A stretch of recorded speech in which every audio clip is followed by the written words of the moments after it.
আসসালামু আলাইকুম বন্ধুরা। আজকে সন্ধ্যার নাস্তা বানালাম ঝাল পিঠা। ঝাল পিঠা তৈরিতে মানে ঘরে থাকা অল্প কিছু উপকরণ দিয়ে আমরা এই পিঠাটা তৈরি করতে পারি। পেঁয়াজ, কাঁচামরিচ, ডিম, তারপর চালের গুঁড়ো,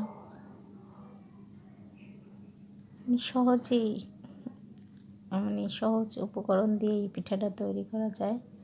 তো পেঁয়াজ, তারপর কাঁচামরিচ, লবণ দিয়ে ভালো করে মেখে নিয়ে তারপর ডিম দিতে হবে। যে ডিম দিয়ে দিলাম, ডিম দিয়ে তারপর এখন ডিমটাকে ভালো করে ফেটতে হবে।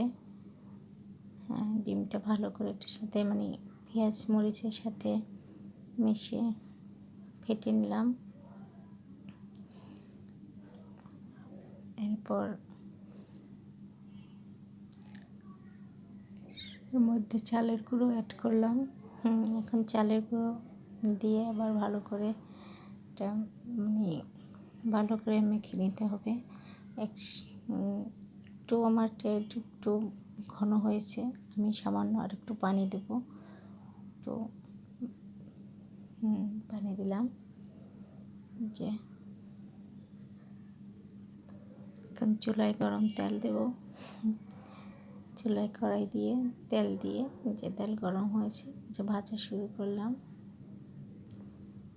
এই যে দেখুন, মাশাআল্লাহ হয়ে গেছে আমার ঝাল পিঠা। খুব সহজেই হয়, কিন্তু খেতে কিন্তু অনেক মজা, দারুণ মজা লাগে। আপনারাও দেখতে পারেন বাসায় ট্রাই করে। একবার খেলে বারবার খেতে মন চাবে।